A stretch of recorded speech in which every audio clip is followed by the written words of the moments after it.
원달러 환율이 13년 5개월 만에 1,380원을 돌파했습니다. 머지않아 1,500원을 돌파할 거란 예측도 나오고 있습니다. 오늘 뉴욕에서 마스크 착용 의무화 지침이 폐지됐습니다.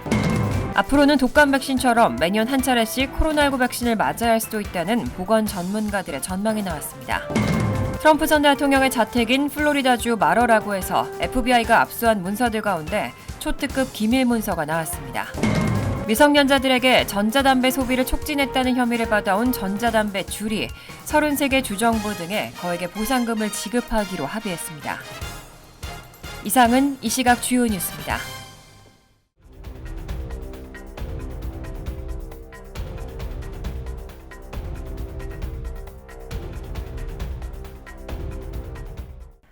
시청자 여러분 안녕하십니까? KBN 뉴스입니다. 원달러 환율이 13년 5개월 만에 1,380원을 돌파했습니다. 달러 강세는 당분간 이어지면서 환율이 1,400원을 넘어 머지않아 1,500원을 돌파할 거란 예측도 나오고 있습니다. 이한마음 기자가 보도합니다. 오늘 서울 외환시장에서 달러 대비 원화 환율은 전날 종가보다 12.5원 오른 달러당 1,384.2원의 거래를 마쳤습니다.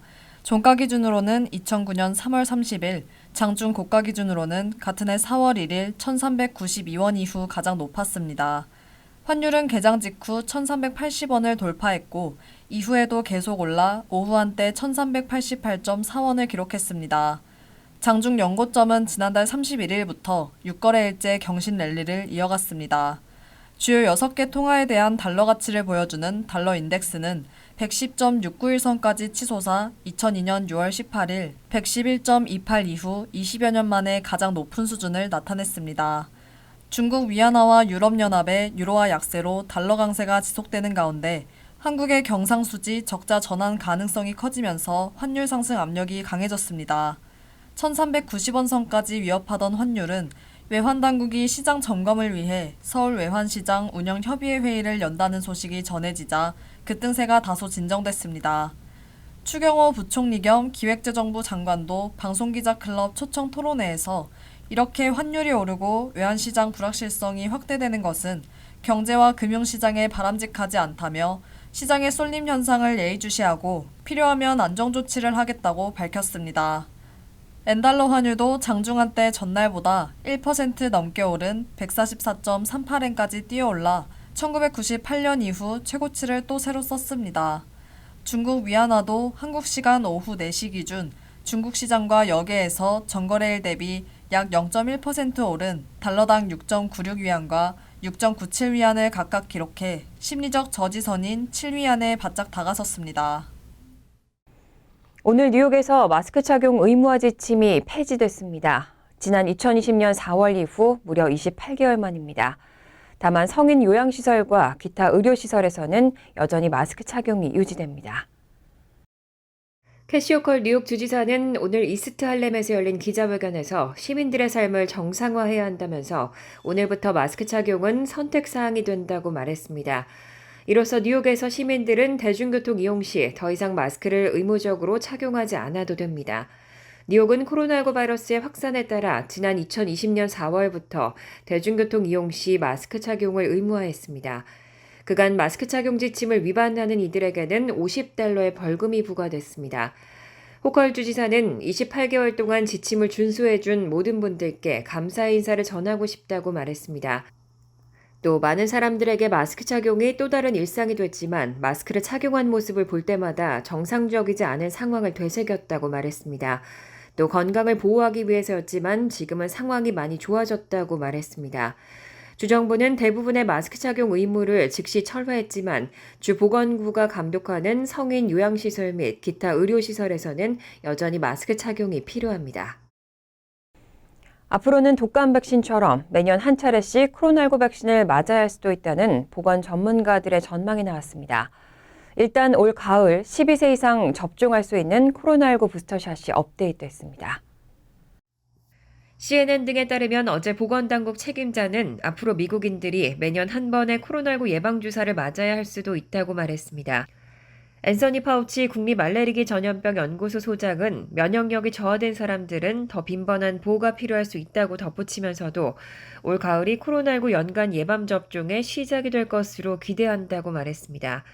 또 극단적으로 다른 변종이 없는 상황에서 우리는 연간 인플루엔자 백신과 유사한 백신 접종 개수를 가진 경로를 향해 나아가고 있을 것 같다며 연간 업데이트되는 코로나19 예방주사는 현재 대부분의 인구에서 순환하는 변종과 일치한다고 말했습니다. 아울러 파우치 소장은 업데이트된 부스터가 현재 유통되고 있는 BA.4와 BA.5 바이러스로부터 벗어나 바이러스가 점진적으로 변화하는 한 계속해서 미국인을 보호해야 한다고 말했습니다. 그러면서도 지난해 추수감사절을 전후해 오미크론 변종이 나타났을 때처럼 코로나 바이러스가 상당한 진화를 한다면 미국인들에게 코로나19에 대한 연간 예방주사를 제공하려는 계획은 수정이 필요할 수 있다고도 인정했습니다. 또 바이러스에 큰 변화가 없는 한 업데이트된 부스터들은 내년에도 계속 도입되어야 하고 매년 업데이트될 수 있다고 강조했습니다. 이어 올 가을과 겨울에 코로나19로부터 자신과 가족 그리고 지역사회를 보호하기 위해 자격이 되는 대로 업데이트된 코로나19 주사를 맞아야 한다고 거듭 강조했습니다. 8월 말 서부를 강타한 늦더위로 캘리포니아주를 비롯한 서부 전역에서는 연일 최고 기온을 기록하고 있는데요. 여기에 캘리포니아 북부 여러 주에서는 화재까지 발생해 대규모 정전 사태도 우려되고 있습니다. 이한마음 기자입니다. 국립기상청에 따르면 지난 1일부터 시작된 더위로 캘리포니아 솔트레이크 시티에서는 한낮 기온이 39.4도를 기록했고 미국에서 가장 뜨거운 데스밸리는 52도를 기록했습니다. 5일에는 세크라멘토가 45도, 리버모아가 46.6도로 1950년 이후 최고 기록인 42.2도를 넘어섰습니다. 캘리포니아 햄포드의 빌 사우스 국립기상청 수석 기상학자는 굉장히 기록적인 수치라며 이렇게 강렬한 폭염은 드물 것이라고 밝혔습니다. 워싱턴 포스트는 이번 더위가 오는 8일에서 9일까지 이어질 것으로 예측하고 있습니다. 이렇게 기록적인 늦더위가 계속되는 가운데 지난 2일 캘리포니아 북부 시스키유주에서 시작된 화재는 여전히 진압에 어려움을 겪고 있고 샌프란시스코에서 북동쪽으로 451km 떨어진 위드시에서 발생한 산불은 면적 4,200에이커를 전소시켰습니다. 캘리포니아 현지 경찰은 이번 화재로 2명이 사망하고 주민 7,500명이 긴급 대피했으며 건물 130여 채가 소실됐다고 밝혔습니다. 빠르게 퍼지는 화재와 심화되는 폭염으로 기온이 상승하자 전력망 공급에도 빨간불이 켜졌습니다. 캘리포니아 주 관리자들은 대규모 정전 사태 발생을 우려하며 주민들과 사업체에 평소보다 2~3배 이상의 전력량 전략을 촉구했습니다. 체감 경기를 반영하는 8월 서비스업 경기지수가 2개월 연속 상승했습니다. 시장 예상치도 2.0포인트나 대폭 상회했습니다. 어제 미 공급관리협회는 수주 신장과 고용 증가에 더해 공급 병목과 인플레 압력이 완화하면서 8월 서비스업 경기지수가 2개월 연속 개선했다고 발표했습니다. 시장 예상 중앙치는 54.9인데 실제로는 이를 2.0포인트나 대폭 상회했습니다. 7월은 56.7로 4개월 만에 상승으로 전환했습니다. 서비스업 경기지수가 50을 넘으면 미국 경제 중 3분의 2 이상을 차지하는 서비스업의 경기 확대를, 50을 밑돌 때는 경기 축소를 의미합니다. CNBC와 AP통신은 올해 상반기 미국 경제 성장은 감속했지만 경기 침체에 빠지진 않는다는 내용을 보여줬다고 지적했습니다. 8월 신규 수주지수는 61.8로 7월 59.9에서 1.9포인트 확대했고 공급 제한에도 개선을 보였습니다. 소매업과 교육 서비스, 금융보험 등 고른 업종이 상향했습니다. 세계 경제의 둔화 우려가 커지는 가운데 미국 경기의 견조함이 뚜렷해지면서 미국 금리 상승과 달러 강세를 유인하고 있습니다. 고용지수도 50.2로 전월 49.1에서 1.1포인트 상승했습니다. 높을수록 지연을 표시하는 8월 공급업자 납기지수는 54.5로 7월 57.8에서 3.3포인트 저하해 공급망의 혼란이 다소 완화하는 모양새를 부각했습니다. 지급 가격 지수는 71.5로 2021년 1월 이래 저수준으로 떨어졌습니다. 서비스업은 코로나19 충격에서 회복 국면에 들어간 2020년 6월 이래 2년 3개월 동안 계속해서 50을 상회하고 있습니다. 트럼프 전 대통령의 자택인 플로리다주 마러라고에서 FBI가 압수한 문서들 가운데 초특급 기밀 문서가 나왔습니다. 핵 능력을 포함한 특정 외국 정부의 군사 방어력이 담긴 문서인데 정부 내에서도 열람이 가능한 사람은 수십 명에 불과한 것으로 알려졌습니다. 워싱턴 포스트는 트럼프 전 대통령 자택인 플로리다주 마러라고에서 FBI가 압수한 문서들 가운데 핵 능력을 포함한 특정 외국 정부의 군사 방어력이 담긴 문서가 발견됐다고 보도했습니다. 하지만 해당 문서에서 언급한 국가가 어디인지는 전하지 않았습니다. 지난 8월 8일 FBI가 마러라고에서 압수한 문서들 중 일부는 1급 기밀에 해당하는 것으로 전해집니다. 정부 내에서는 국가안보 고위직들만이 이 정보에 접근할 권한을 갖고 있는데 이 문서를 열람하기 위해서는 1급 기밀 인가뿐 아니라 특별 인가 또한 필요합니다.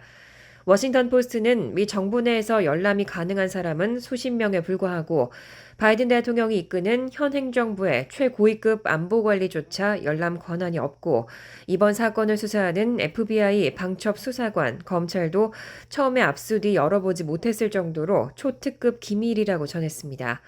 한편 미국 대통령은 퇴임 시 대통령 기록물법에 따라 모든 공적인 자료를 국가기록원의 정보자산으로 제출해야 합니다. 미성년자들에게 전자담배 소비를 촉진했다는 혐의를 받아온 전자담배 주리 33개 주정부 등에 거액의 보상금을 지급하기로 했습니다. 무려 4억 3천만 달러가 넘는 거액의 보상금을 지급하고 조사를 마무리하는 데 합의했습니다. 어제 CNN과 로이터 등 언론은 전자담배 줄의 제조업체인 줄랩스가 이날 커네티컷과 텍사스, 오리건 등 미국 내 33개 주 그리고 미국령 푸에르토리코 지방정부와 4억 3,850만 달러의 보상금을 지급하고 2년 넘게 이어진 조사를 마무리하는 데 합의했다고 보도했습니다. 줄랩스는 35세 이하를 대상으로 하는 만화 등을 이용한 마케팅도 중단하는 등 다수의 판매 제한을 받게 됩니다. 그동안 줄랩스는 무료 샘플 제공과 소셜미디어 광고, 각종 행사 등을 통해 미성년자에게 전자담배의 소비를 촉진한 혐의를 받아왔습니다. 줄랩스는 합의 직후 성명을 통해 이번 합의는 과거의 문제를 풀겠다는 우리의 지속적인 약속의 중요한 일부라며 이번 마케팅 제안은 2019년 회사 전반적으로 진행한 재조정에 부합한다고 밝혔습니다. USB처럼 생긴 충전식 디바이스에 액상 카트리지를 끼워 사용하는 줄 전자담배는 출시 이후 빠르게 시장 점유율을 높여왔습니다. 그런데 망고와 감귤류 등 다양한 가양 제품을 중심으로 인기를 끌며 10대 흡연을 부추겼다는 비판을 받아왔습니다. 이에 식품의약국은 2019년 관련 담배 향과 멘톨 향을 제외한 가양 제품 판매를 금지했고 각 주를 비롯한 지방 정부별로 비슷한 소송이 줄을 이은 상황입니다.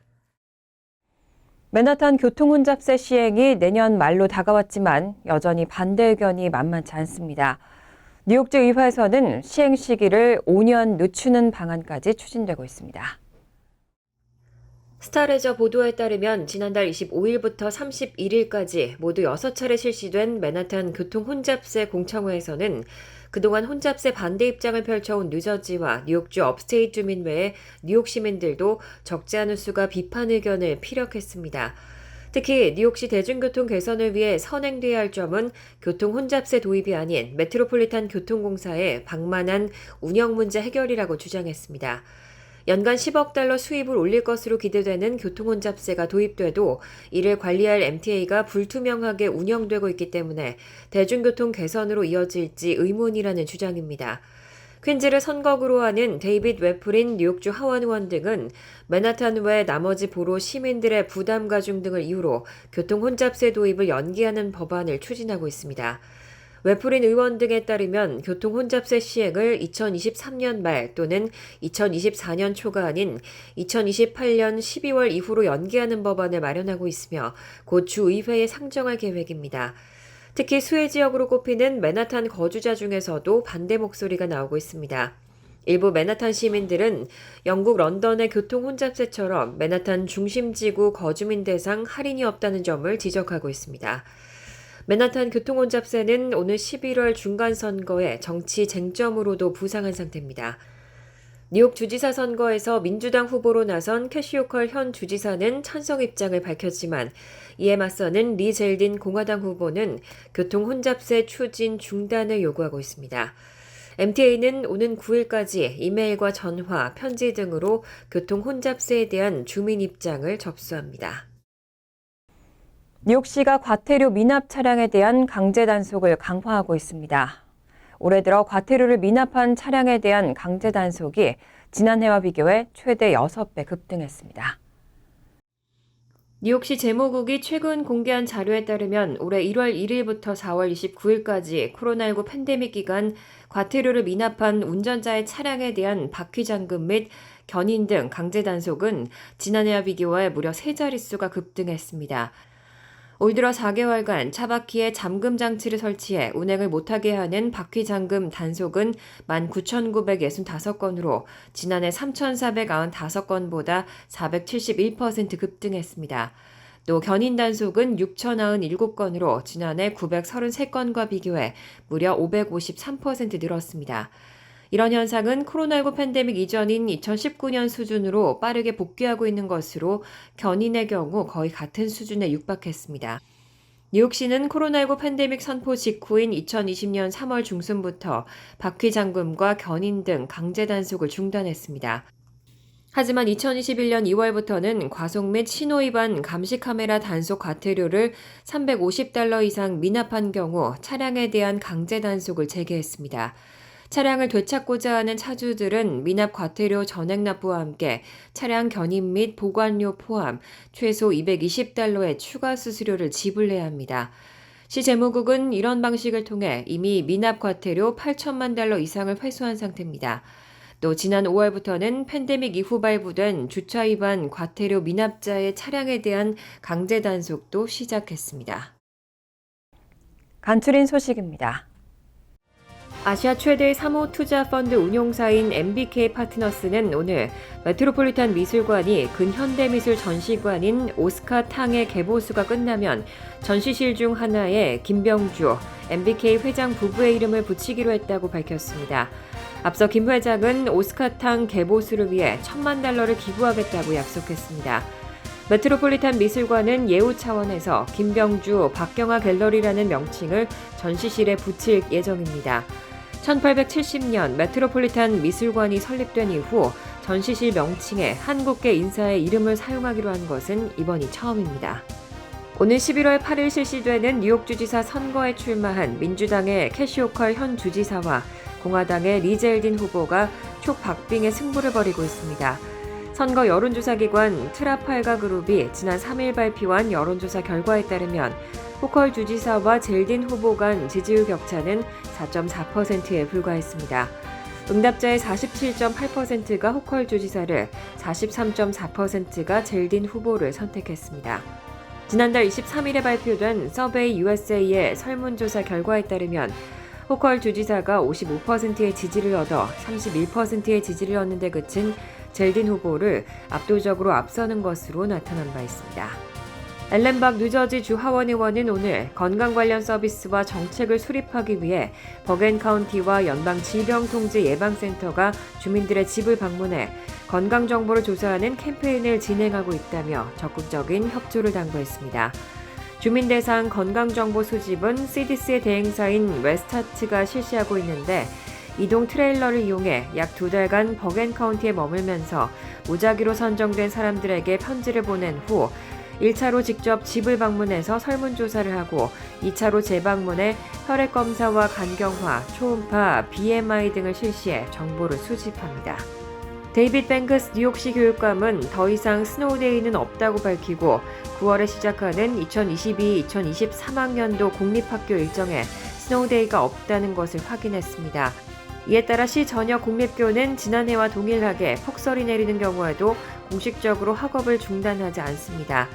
단 겨울철 혹한이나 악천 후로 학교 건물을 폐쇄해야 하는 공공 비상사태가 발생하는 경우에는 학생과 교사의 안전을 위해 모든 수업을 온라인으로 전환할 예정입니다.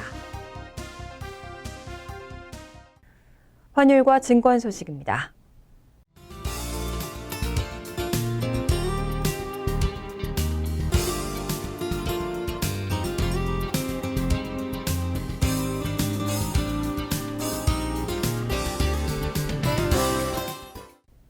이어서 날씨입니다.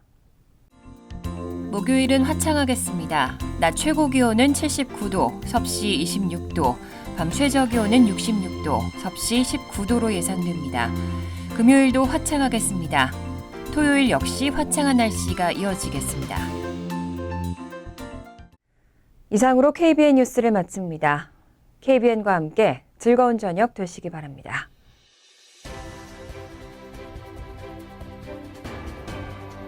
미 동부 최대 한인방송 KBN이 제작하는 KBN 뉴스는 웹사이트 mykbn.com 그리고 유튜브와 페이스북에서 다시 보실 수 있습니다. 좋아요, 구독, 알림 설정은 뉴스 제작에 큰 도움이 됩니다.